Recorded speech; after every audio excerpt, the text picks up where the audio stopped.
Assalamu alaikum.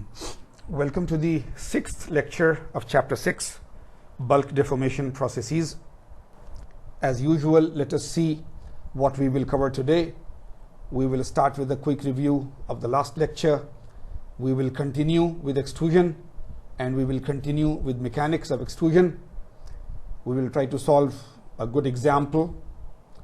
Then forces in hot extrusion, extrusion pressure, extrusion speed, an empirical constant, another good long example, miscellaneous extrusion processes, cold extrusion, defects in extrusion, extrusion practice.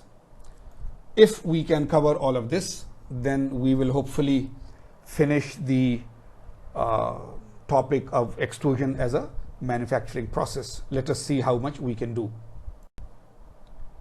So what did we do last time in lecture 5?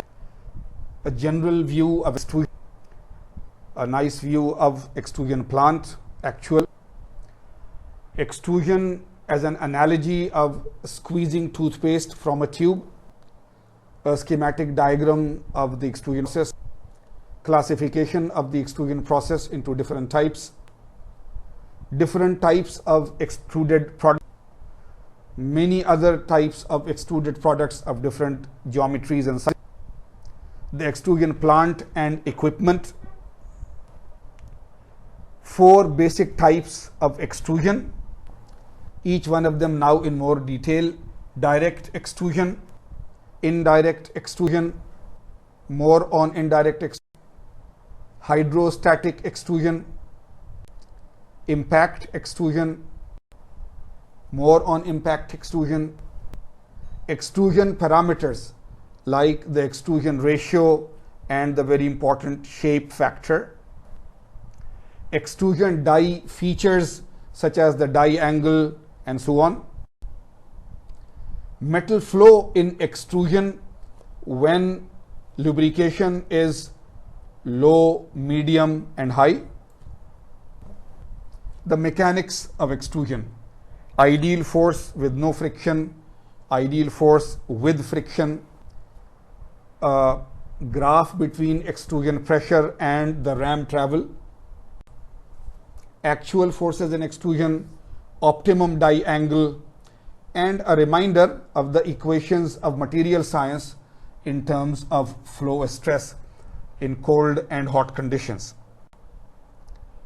This is where we left you, a diagram, a graph between extrusion force and die angle, where the A, B, the B, C and D are the ideal force, the force required for deformation and the force required to overcome friction. And if you add all of these 3, you get this total force or total pressure. So die angle is small, the pressure is high, die angle is large, the pressure is high. There is an optimum value of die angle on which you have the minimum extrusion pressure which you would want to have when you make actual dies. This is where we finished last time. So let us start today's lecture with an example problem. This is an example problem of a theory type, right? We have done some of those earlier. Let us read the problem. Determine the true strain rate, not strain, true strain rate, strain per unit time, in extruding a round billet of radius R0 as a function of distance x from the entry of a conical die. And they have given as a hint, use the following diagram. So this is the container, right? On the top also, on the bottom also, this is the container. This is the top portion of the die, this is the bottom portion of the die, this is the center line, right? This is the die angle, right? This is the die angle alpha. And here is the billet material. Here is the billet material. So you have to find an equation for the strain rate, true strain rate. The original billet radius is R0. Remember, from here till here is the container dia. So this is container dia also, and this is the billet dia also, And from the half line, this is the radius. So find the strain rate, true strain rate in terms of R0 and distance x. If this is your die, if the die starts at this location and you move here, so this is the distance x. So as I always say, take some pen and pencil and so on, some blank pages. You can go back into the lecture as much as you can, see all the diagrams that you have, see all the previous equations that you have. But this is a problem that you solve to get an equation rather than to solve a numerical problem. And sometimes doing this makes you confident that you see, yes, if you just apply the basic physics or the basic mechanics, you just draw the simple free body diagram and so on, then that is it. You can do it. So please do not give up, right? Do not go further in the lecture notes or the video lecture. Do not do that. Definitely do it yourself. Whether it takes 5 to 10 minutes or 15 to 20 minutes, do it. Once you think you have the final solution, then you go back into the solution and then you find out whether you are good or not. Okay? So please try to really do it yourself. If you are here on this page now, it means you have already solved it. Already solved it. So let us see, right? This is the diagram, right? This is the simple diagram. You have a center line. You have a center line from, right? Now this is the entrance of the die. So from this initial point of the die, make a vertical line until the center line. Okay? So you have a triangle. You have a triangle and so on. Now from the center line to this point is R0, the original radius of the billet or the container.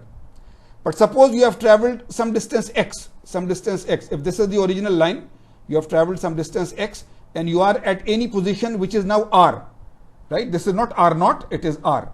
So this is it, that if you have this triangle, if you take the tan of alpha, then it is this side upon this side.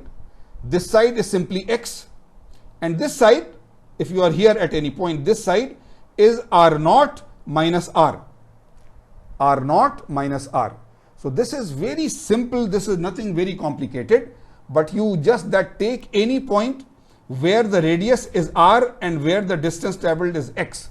So tan of alpha is R0 minus R upon x, or R0 minus R, right? R is equal to R0 minus x tan alpha. This is one basic equation. Now we look at two other things because we want to find the strain rate, right? So it will be d strain upon dt, isn't it? D strain dt, rate of change of strain. Similarly, if x is the travel, then dx dt will be the speed and so on. So we want to define two things. One is this, that if R is this equation, then take dr. We will need it later on as differentials are required. So take dr, it is differential of R. So take differential of this side. Now R0 is a constant, it is a fixed radius. So differential is 0. But differential of this is minus tan alpha dx. Yes? So dr is equal to minus tan alpha dx. This you get from here. R is equal to R0 minus x tan alpha. So dr is minus tan alpha x. So this is one equation. Now you define your strain, true strain. If it is a tensile operation, strain is change of length upon length.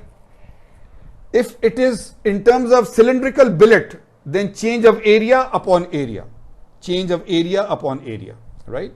So epsilon is change of area upon area. So d epsilon is dA upon A. Right? So you are defining a strain here in terms of area, and that is it.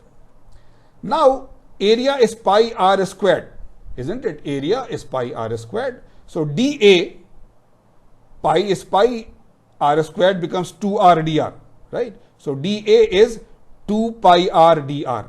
dA is 2 pi r dr. You substitute it here. You substitute this here. So you get this, that d epsilon, instead of dA you have 2 pi r dr, and instead of A you have pi r square. So cancel pi, cancel r, cancel a square. So you will get d epsilon is 2 dr upon r. d epsilon is 2 dr upon r. So you see, it is nothing our rocket science or very complicated.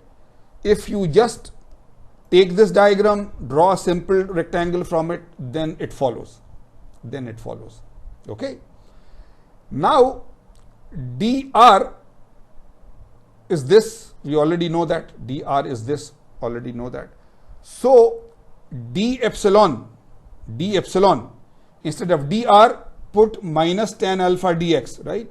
So d epsilon from here will become 2, this 2, dr is minus tan alpha dx upon r. So d epsilon is this. Now finally, to define epsilon dot, the strain rate, epsilon dot is d epsilon dt, isn't it? Epsilon dot is d epsilon dt. So for d epsilon, you have minus 2 tan alpha dx upon r, right? And then dt is there. So just substitute those values. This dt remains just a dt. I am just writing for d epsilon, you have 2 minus tan alpha dx upon r. Okay. So that is where we are right now. Okay.